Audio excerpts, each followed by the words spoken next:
Hi, welcome to another video. Today we're going to be filming a video that I really enjoy to do each year. I say this like I've done it more than once, but it's a time of year where I like to reflect and I like to set goals, and it's just something that I find very pleasing, very satisfying, and it soothes my soul to do.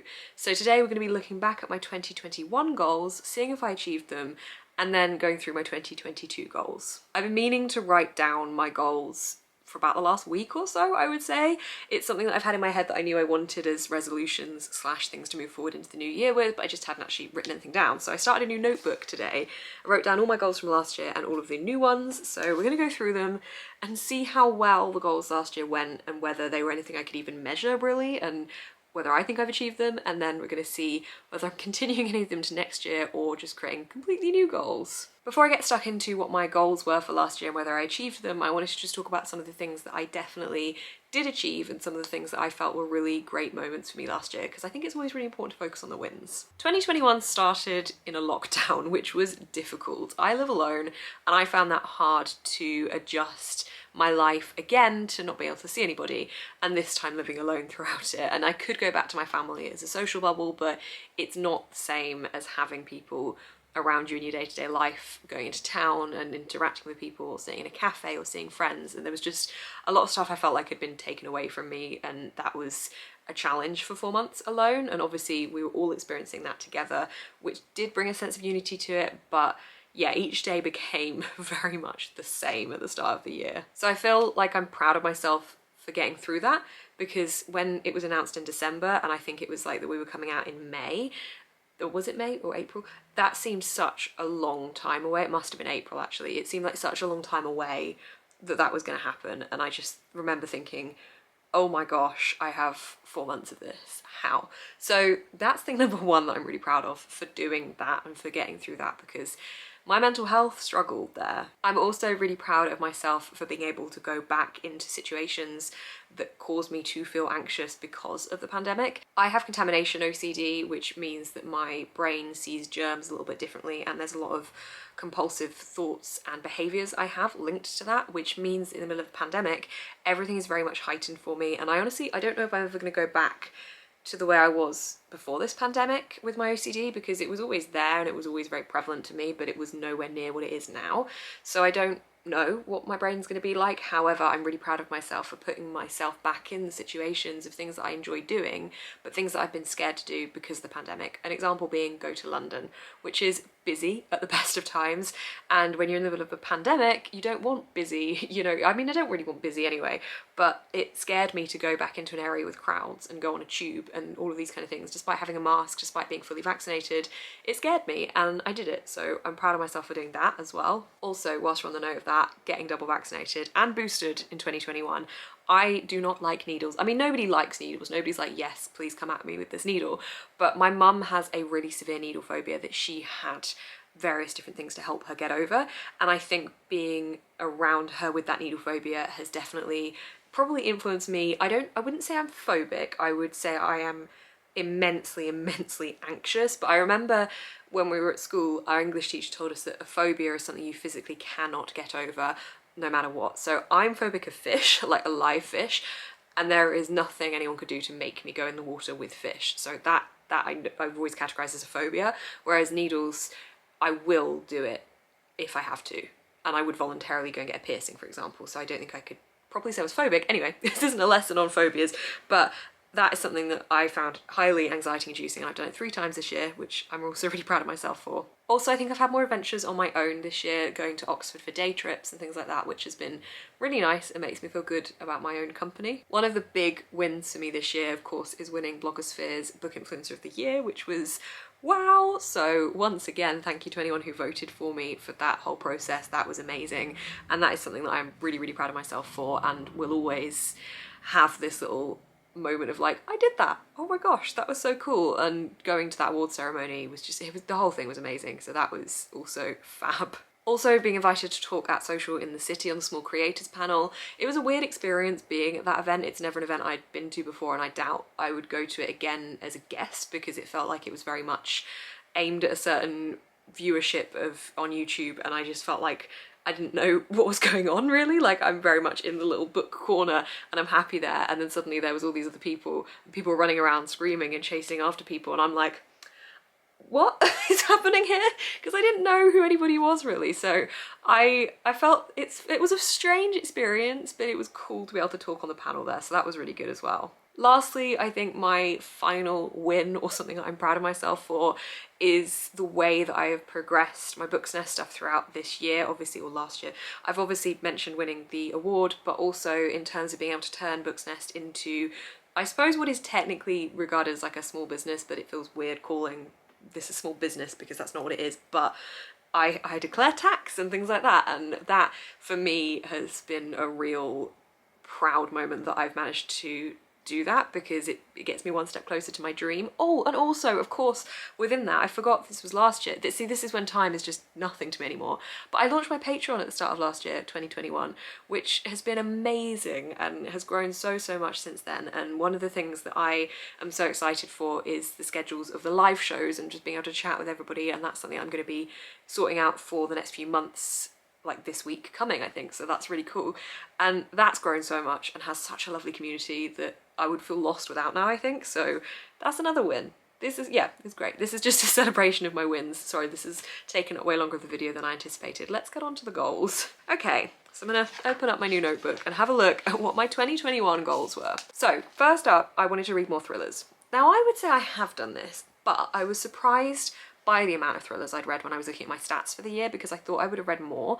I think it was specifically categorized as thriller. I'd read 8, but there was also like horror and mystery that would kind of group with that. So I think it was something like 16 out of 135 books, which I don't think is as many as I was expecting. So I did read more, but I didn't read as many as I thought I would. I also wanted to read more deeply, and then I've written next to it, look at writing style, plot devices, character development. So I think basically I wanted to be able to take more away from the book and feel like I was really almost studying literature for certain books. I don't think that necessarily applies to every single book I was reading. I do think I did that. I did start to annotate more books and think about them more critically. However, I think it's something I would continue to do as well, and that's probably one I'll pull forward to this year as well. This one is enjoy every book. Now, I don't know how I feel about that one as a goal now, because I think that kind of comes across like I don't want to force myself to enjoy every book, but I think what I meant by that was DNF a book if I'm not enjoying it, basically, and don't read a book because I feel like I should be enjoying it if I'm not enjoying it. So I think I've done that. I think I've DNF books that I wasn't enjoying and have recognised what I enjoy in books more this year than in previous years, because I've read so many books this year. Well, I keep saying this year. I read so many books in 2021 compared to previous years that it's allowed me to develop and grow my reading taste, so I can refine that more and see what I do and don't like, and be more rigid in being able to say no if I know I'm not liking a book. So we'll say I did that. This next one is read less hyped books. I feel like that's really bad grammar. I don't know how better I could have written that. Read more underhyped books? Anyway, read less hyped books. I don't know if I did this one. I don't know. I think it's difficult because some books are going to be hyped to me and not to somebody else, because it's a specific book I'm interested in reading, so I will see the kind of the hype circle for that book.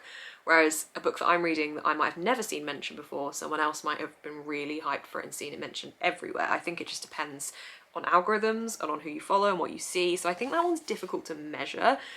I don't necessarily feel like I have done that, because I think I've still been reading a lot of new releases. A lot of the books I've read are 2021 releases, and I'm reading them partly because of the hype, but I know why I wrote that, because normally when I read a hyped book I feel disappointed, but it's really hard operating within this community and not feeling that hype when you're excited for a book and not getting involved in the hype. So I don't want to feel let down by the hype for books if I don't like it as much, but also it's super hard to avoid it when you're active online in the book community. So I don't know for that one. This next one is interesting because this is one I've written in my 2022 goals as well. Feel less rushed. I think there is a lot of pressure on content creators to have read a lot of books and to keep up with new releases, and I don't think it's a pressure that anyone but ourselves put on ourselves, if that makes sense. If you're watching this as a fellow content creator for books, let me know if you agree, but I think for me, I always feel like I need to have read X amount of books or read X books to create that interesting content, because I think if I'm reading one book a month, for example,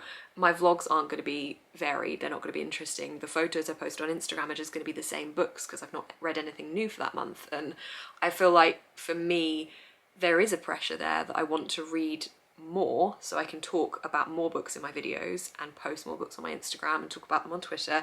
And it feels like there is always going to be that unspoken pressure to do that for as long as I create content. But I think that's not necessarily a bad thing. Like, that kind of comes hand in hand with why I like creating content, because I get excited to read lots of different books. And I think also I'm recognizing what's too much for me, like in terms of how many books I want to read. Like last year, 2021, in January, I read 20 books in 1 month, and that was too much. I knew that was too much. Last month, I read 10 books, and I didn't realize I'd read that many, but that also, looking back on it, seemed a lot. So I kind of want to remove numerical goals like that, but keep my overall yearly goal. So I don't want to feel like I have to read X amount of books a month, but I've still set my Goodreads goal for 2022 to 70 books, because I read 135 this year, so last year, so I thought that 70 would be okay. But yeah, I don't really know what my point to this is, but basically there is a pressure. It's no pressure that anyone's put on me but myself, and I think that it just kind of makes sense to me that the more I read, the more I'm going to be able to talk about those books in videos, and the more interesting that content will be, versus a vlog with the same book for weeks on weeks. If I read like one book over 2 vlogs, I'm always like, oh no, it's going to be really repetitive. So I don't mind like feeling a little bit of the pressure, because I think that's what I find exciting in a way. But this, yeah, the feel less rushed thing is still something I need to work on. This next one kind of taps into the don't feel rushed thing, and that is remember why I love reading. I think that when I was writing these all for 2021, I think I felt a real pressure of what I was reading and how much I was reading, and I wanted to just hone myself back in and remember why I love reading, and that I think I've definitely done. I've always been a reader, and I think when I've like literally can't remember not reading, it's just like a default habit at times. And sometimes I'll watch a film that has a lovely quote about books, or a TV show, or I'll just see someone talking about it on YouTube and they'll say something really brilliant about the wonders of fiction, and I'll be like, oh yeah, that is exactly why I love it. I mean, I don't need reminding, because I know why I love reading. I read for many hours every day because of it, but it's just sometimes you get that moment where you're like, oh my god, fictional worlds are bloody brilliant. 2 more. We've got put my phone down more. I don't know if I achieve this, and I would like to put that into 2022 as well, because I feel like often I'm glued to my phone because I'm working on my phone, and even when I'm not, I just feel like I'm mindlessly scrolling. So yeah, I need to get better at that. And listen to more audiobooks, which I do think I did. I tended to have about 1 or 2 audiobooks within a month, and also with SCRIBD, I've been using that a lot more, which allows you to use your audiobooks in a different way to the way that Audible does. So yeah, I think I've listened to more audiobooks. I think actually, if you're interested, I have affiliate links in the caption here for both SCRIBD and Audible. I think it'll be in the caption. Okay, so that's my 2021 goals. They were all reading goals. 2022, I have put reading and like life goals. So the life goals, or the kind of just generally improving my mental health and well-being, we have got stop standing still and start living. This is my big one. I think throughout the pandemic, I have felt like I have lost my mid-20s, and I think at this point, I feel cheated of some of the freedom of those years, and potentially what could have been some of the best years of my life. I don't know.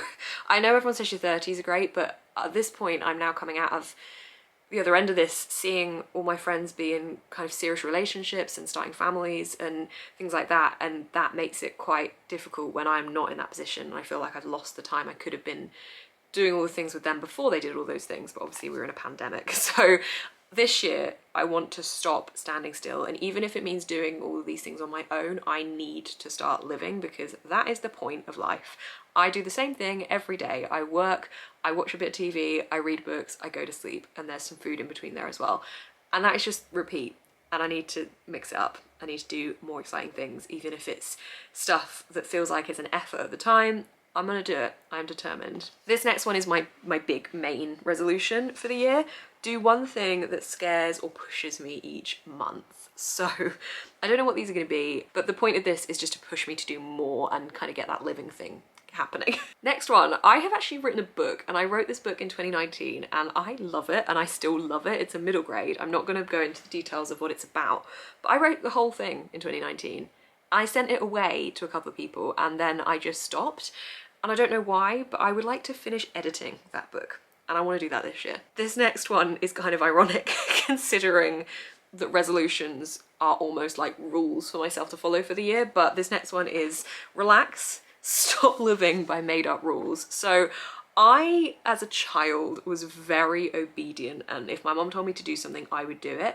And honestly, I think now if she told me to do something, I would do it. And I think that that often has seeped into my adult life of kind of creating these invisible rules for myself.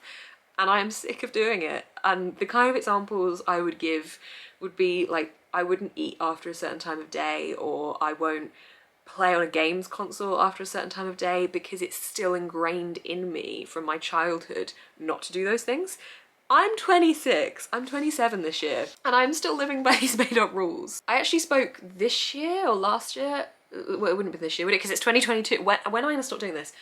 At some point within the last year, I had a counsellor, therapist person who basically said to me that it was like I had a little person on each of my shoulders, and one was steering my brain and one was steering my heart, and I was kind of letting the brain one win when there was no reason to let the brain one win. And it's like, you know, sometimes you have to let your brain take charge when it comes to things like safety, and obviously your brain is always taking charge, but in the metaphorical world of whatever I'm trying to say, I need to let my heart lead me a bit more. And if I want to do something late at night that I would normally be like, but you can't because you should be getting ready for bed, I'm just gonna do it. Because you know what, last night I went to bed and I wasn't really tired, and I lay there for 2 hours trying to fall asleep.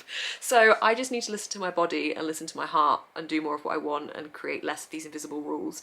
This probably sounds really convoluted, and why am I saying so much about it? But I don't know, I'm just enjoying having a chat with you guys. Okay, the reading goals. We have got read more translated fiction. This is something that I don't know why it wasn't on my 2021 goals. It's something I wanted to do a lot more of in 2021, and just, I don't know why I didn't, because I was so determined to, and I just didn't. So I'm kind of mad at myself for that. So that is definitely something I want to do more of this year. My next goal is wanting to read more classics. Now, I don't want to bombard myself with loads of classics, but I do want to read a couple more, mainly because, as I've spoken about from 2021, I want to read, more deeply sounds weird to say, but like more critically maybe. And I like the idea of having read some of the classics to kind of base my foundations of what I'm saying off of, so I like that idea. And I read Rebecca and Little Women last year, at the end of last year, and really enjoyed those as classics, so I want to read some more. I've written here, take my time with each book and don't feel rushed. We've already spoken about that one, but again, that's one I want to continue into the new year. Write more reviews. I used to review every single book I read, and I just didn't like doing that because some books I felt forced with the review I was writing, so I don't want to do that, but I do want to write more reviews, and I have been doing that at the end of last year. And it's just like little couple paragraph reviews, but it's just kind of making me think more about what I'm reading, and I'm writing things down in a reading log as well, so that should help. I've also written read more non-fiction. I don't know what more looks like to me. I suppose more than I did last year, which was probably about 3 or 4, but I've got a lot of feminist non-fiction to read and a lot of sex positivity books, and I would like to read more of those this year. This next one's mainly about content, and it's create more of what I authentically love. I have recently discovered more of what I like really creating, and I have been doing that, and that's with my YouTube and my Instagram. For example, with YouTube, I much prefer vlogs or just chatty videos than I do a recommendations-based video. Not to say I won't do those anymore, but I'm just going to focus on really creating the content that I absolutely adore. And the same with my Instagram. I'm kind of tailoring that more to what I really enjoy consuming myself, and it's working for me. It seems to be what people are preferring to see from me as well, so I suppose it shows that it feels like it's more authentically what I want to share. So I want to continue that. And lastly, this is more like an overall life goal, but I seem to have added it in the bottom here. Look after my body with skincare, food, and exercise. I have totally missed the ball with this one this year, or last year, and I'm mad at myself for doing it. I have really started working on my skincare at the moment, and it is showing results for me, and that is making me feel really good, but I have let my exercise and my food slip, and am eating absolute rubbish and not exercising, and I feel horrible for it. I've got scoliosis. One of the things I am told countless amounts of times that helps my scoliosis is exercise, and I just don't do it anymore. I don't need to go to the gym necessarily to get the exercise. I can do some yoga or do like a workout in my home or go for a walk, but I just need to focus more on that. I do have a membership to the gym, but with COVID being what it is at the moment, I'm really nervous to go, which is annoying because I'm paying for it and I cannot pause that payment because I'm in a contract for a year. And food wise, I am just so lazy with food. I don't really enjoy cooking, so I spend as little time on it as I can, which often involves eating unhealthy stuff. So to get better at that too. Okay, we did it. We reached the end of the goals and reflections video. This was long. I hope you enjoyed it. I just like filming these kind of things. So yeah, I hope you enjoyed watching. If you did, please do give this video a thumbs up. Comment down below what your goals are, or whether you reached your goals from last year, or pop a little brain emoji if you're not sure what to comment but would like to comment something, because we've been talking a lot about thoughts and thinking and brains in this video. You can also subscribe to see more of my face on your feed. I've got my Patreon link down below as well, with lots of exciting content coming very soon. Thank you so much for watching. Keep smiling and stay positive.